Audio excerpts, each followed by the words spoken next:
तो ये शुरू करते हैं हम सीतायन अयोध्या में समायोजन। देखते हैं कैसे सीता और उनके साथ में जो चारों उनकी सेविकाएं आई थी वह कैसे उनका समायोजन अयोध्या में करते हैं। ये सुनते हैं हम अभी। Page number 108।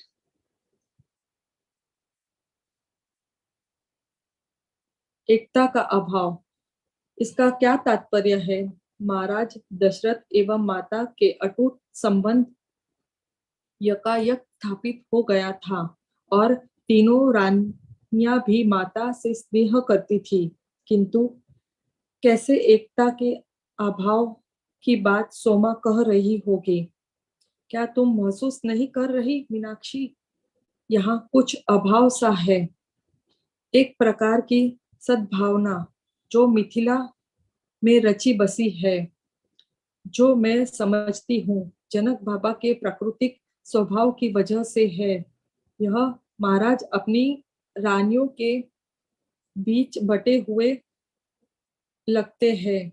बेशक वे आपस में घनिष्ठता का प्रदर्शन करते हैं, किंतु मैं कुछ अलग महसूस कर रही हूँ, और यदि मैं ऐसा महसूस कर रही हूँ तो निश्चित है माता भी वही महसूस कर रही होगी। मैं आशा करती हूँ कि यहाँ जो भी असुविधा व असामान्य है माता उसे ठीक कर पाए। मैं विचार मग्न हो गई। मैंने अन्य नौकर चाकरों के मुख से कुछ कानाफूसी सुनी थी, किंतु माता ने हमें पहले से ही सावधान कर रखा था कि किसी भी तरह की घरेलू राजनीति का हिस्सा हमें नहीं बनना चाहिए। इसलिए मैंने उन सभी बातों पर अपना ध्यान नहीं भटकाया। हमें सभी राजनीति और गपशप से परे रहना चाहिए, उसने कहा। आखिरकार हम बाहरी लोग हैं यहाँ। मिथिला में इस तरह की विभाजन की समस्या नहीं है और कुछ भी हो है। सोमा ने अपनी बात जारी रखी। मुझे महसूस हो रहा है माता सीता धरती माँ का सानिध्य में जाने को उत्सुक होगी। वन जीवन, जीव जंतुओं और वनस्पतियों की उन्हें कभी खल रही होगी। जब से हम महल आए हैं वे बाहर नहीं निकली।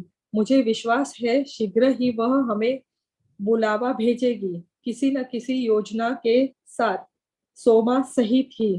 कुछ दिन पश्चात जब हम माता की मदद कर रहे थे आभूषण निकालने व उन्हें रखने में, वह हमारे तरफ घूमकर मंद आवाज में बोली, नेपथ्य में मुझसे आकर मिलना भोर से पहले। मैं अब तक नदी से नहीं मिली। हम सब चुपचाप महल से खिसक जाएंगे और जाकर उससे मिलकर आएंगे इससे पहले कि कोई हमें रोके। पूजा की सभी आवश्यक सामग्री भी ले आना। रोहिणी, सोमा और मैं जब भोर के पहले वहां पहुंचे तो देखा माता हमारी वेशभूषा में तैयार थी, अपने सिर को ढककर, केश को छिपाकर और मुख पर घूंघट निकालकर। कोई बिल्कुल शक नहीं कर सकता था कि वह कौन है। हम सबने नदी माँ की पूजा के लिए थाल ले लिए थे, जिनमें फूल और दीपक इत्यादि सामग्री थी। उषा रुक गई थी उर्मिला की देखभाल करने के लिए। पिछले दरवाजे की ओर से चलते हैं, यहाँ कई सुरक्षा कर्मी है, सीता ने कहा। इसलिए हम पिछले गेट से दालान की सीढ़ियां पार कर नीचे उतरते हैं, जहां हमें दो सुरक्षा कर्मियों ने रोक लिया। सोमा बोली, राजकुमारी सीता ने हमें नदी माँ की पूजा के लिए भेजा है।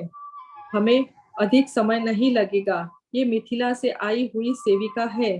दूसरे सैनिक ने कहा, तुम इन्हें जाने दे सकते हो। एक बार महल से बाहर निकलकर हम सबने राहत की सांस ली। हम नदी के किनारे चलते रहे जब तक कि हमें एक एकांत स्थान नहीं मिल गया। वहां हमें नदी देवी को पुष्प अर्पण किया, दीप प्रज्वलित किए। तब तक माता मंत्र उच्चारण करती रही और माँ का आवाहन किया। भोर की प्रथम किरण माँ वसुंधरा को छूने लगी थी।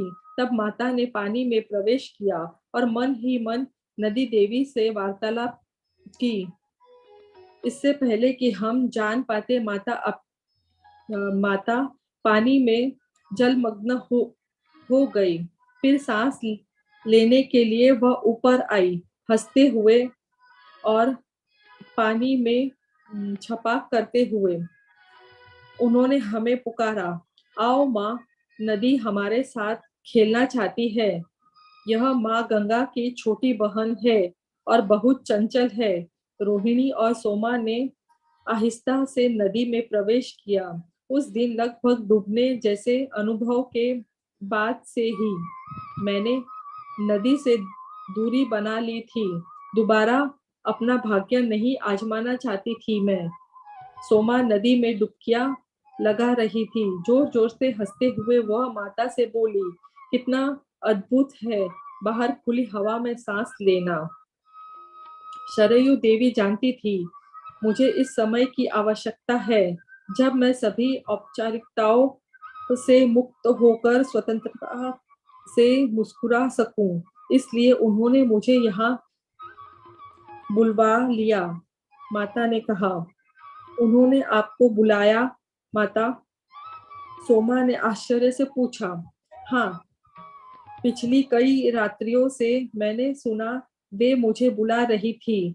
जरा सोचो, मैं यहाँ पिछले कितने महीनों से हूँ और अब तक भली भांति माँ से मिल नहीं पाई, किंतु मैं समझ नहीं पा रही थी कैसे निकला जाए। जब तक रात्रा के विचार मन में नहीं आया।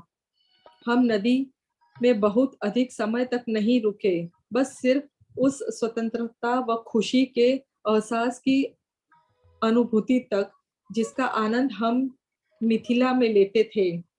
जब हमने वापस महल में प्रवेश किया, हमने देखा श्री राम मंद मंद मुस्कुराते हुए माता के नेपथ्य के सामने उनकी प्रतीक्षा कर रहे थे। यदि मैं जानता तुम नदी में जाने के लिए इतनी उत्सुक हो, तो मैं स्वयं तुम्हें वहां लेकर चलता। वे बोले, मैं जानता हूँ आप इतनी प्रतिबंधित होने की आदि नहीं है। हम शीघ्र ही वन जाएंगे। माता ने इशारा किया कि तैयार होने के लिए उन्हें हमारी आवश्यकता नहीं, और फिर हम तीनों वहां से खिसक गई उन्हें एकांत देने के लिए। कुछ ही दिनों के पश्चात सोमा माता और श्री राम के साथ वन यात्रा पर गई।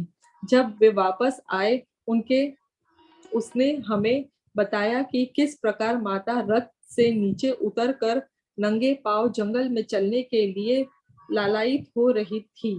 रथ में जाने में वैसी बात नहीं, वे बोली। माँ, धरा का छूकर उनकी अनुभूति करनी चाहिए। पैरों पर भूमि का स्पर्श अनोखा ऊर्जा प्रदान करता है। सोमा रथ के पास उनका इंतजार कर रही थी। उन्हें गए कई घंटे व्यतीत हो गए थे। वह बोली, मुझे विश्वास है माता स्वयं को यहाँ के वन्य जीवन से परिचित करा रही होगी। किंतु जब वे जंगल से बाहर निकली, माता शांत थी। सोमा बोली, बाद में इन्होंने मुझे मानव अतिक्रमण के संकेत दिए। संतुलन होना आवश्यक है। वह बोली, बहुत बढ़ती हुई मनुष्य की जरूरतों और अन्य जातियों का सही संतुलन हुए बिना प्राकृतिक व्यवस्था और पारस्परिक सद्भावना बिगड़ जाएगी। वह सही कहती है, सोमा ने चिंतन पूर्वक कहा। माता ने सुनिश्चित किया था कि इस प्रकार के संतुलन को मिथिला में, किंतु यहाँ अयोध्या में उसके पास वैसी आजादी और बोलने का अधिकार नहीं है। हम बात को सही प्रकार समझते हुए जो सोमा कह रही थी, आपस में हम एक दूसरे को देख रहे थे। मिथिला में जनक बाबा के पश्चात माता की ही आवाज थी जिसकी चलती थी। प्रत्येक व्यक्ति माता की बुद्धिमत्ता का आदर करता था, किंतु अयोध्या में चीजें बहुत अलग थी और जीवन बहुत जटिल। यहाँ कई अलग अलग विचारधाराएं थी जो आपस में एक दूसरे की विरोध थी, और यहाँ प्रतिस्पर्धी शक्ति केंद्र भी था। आर्य संस्कृत का प्रचार प्रसार प्राथमिक था, किंतु अन्य प्रजातियों का शोषण हो रहा था। बहुत सी ऐसी बातें थी जिनकी हमें तब जानकारी नहीं थी। ये तो उस रात्रि जब उसने वन प्रस्थान की समय निकट था, तब माता ने हमें भीतरी कारण बताए जिनकी वजह से यह घटना हुई थी, जिनसे हालांकि हम डर गए, किंतु जो ऋषि मुनि आर्य संस्कृति के विस्तार में आगे बढ़ बढ़ चढ़ाकर हिस्सा ले रहे थे, वे इसका स्वागत कर रहे थे। कितनी खुशी थी माता। इससे पहले मैंने उन्हें कभी इतना प्रसन्न नहीं देखा। उनके जंगल में आने के कुछ सप्ताह उपरांत मैंने सोमा के आगे व्यक्त किया था, जब एक सुबह हम माता को तैयार कर लौट रहे थे। सोमा के चेहरे पर खुशी का नामो निशान न था। मैंने कभी उसे ऐसा गंभीर नहीं देखा था। क्या तुम सहमत नहीं हो? मैंने पूछा। उसका चेहरा कुछ मृदुल हुआ और उसने सिर्फ सिर हिलाया। मैंने उसे शांत अचेतन पाया, इसलिए फिर जोर देकर पूछा। नजरें नीचे झुकाकर उसने उत्तर दिया, तुम केवल माता के बाहरी भावों को देख रही हो मीनाक्षी। वह चेहरा जिसे वह दुनिया को दिखा रही है, मैं बाहरी स्वरूप की निचली भीतरी सतह को देख रही हूँ। तुम्हारे कहने का क्या तात्पर्य है? मैंने चिंतित हो पूछा। बेशक उसका आनंद ऊपर से बुदबुदा रहा है और वे खुश दिखाई दे रही है, क्योंकि यही छाप वह छोड़ना चाहती है जब वे यहाँ से चली जाएगी। वह इस घर में अपने कुछ आनंद के पल छोड़ कर जाना चाहती है, जो परिवार के अन्य सदस्यों को दुखों से उबार सकेगा। चली जाएगी। दुख, ये सब तुम क्या बहकी बहकी बातें कर रही हो सोमा? क्या तुमने महारानी कैकेयी पर छाई कड़वाहट पर गौर नहीं किया है? क्या तुमने उसका वह काला स्वरूप नहीं देखा? मेरे मन में भ्रम की स्थिति बनी हुई थी। मैंने विचलित हो सोमा की ओर देखा। उसके शब्दों में से हल्की हल्की रह गई थी। कोई बात नहीं, सोमा बोली। चलो, जितना भी समय अपने पास है उसे प्रसन्नता से व्यतीत करें। तुम क्या जानती हो सोमा? तुम्हें किसने बताया? मेरी आवाज थरथरा रही थी, किंतु साथ ही कठोर भी। माता ने हमें पहले से ही चेतावनी दी थी कि हमें घर के अन्य नौकर चाकरों के साथ एक होकर किसी भी बहस में भाग नहीं लेना है, और सबसे अधिक सोमा इस निर्देशकों के प्रति बहुत चौकस थी। वह मुश्किल से किसी से मिलती थी। ऐसा नहीं कि वह दुर्भाग्यपूर्ण बातों के प्रति अति संवेदनशील थी। नजरें मिलने पर वो आंख चुरा कर कहीं और देखने लगती।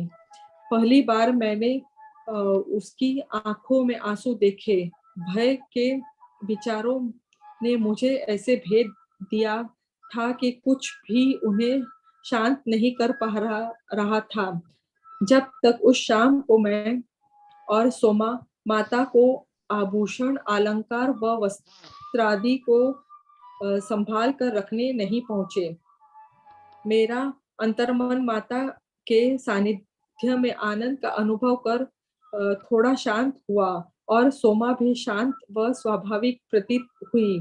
उस रात्रि अपने छोटे से कक्ष में मैंने स्वयं को तर्क दिया।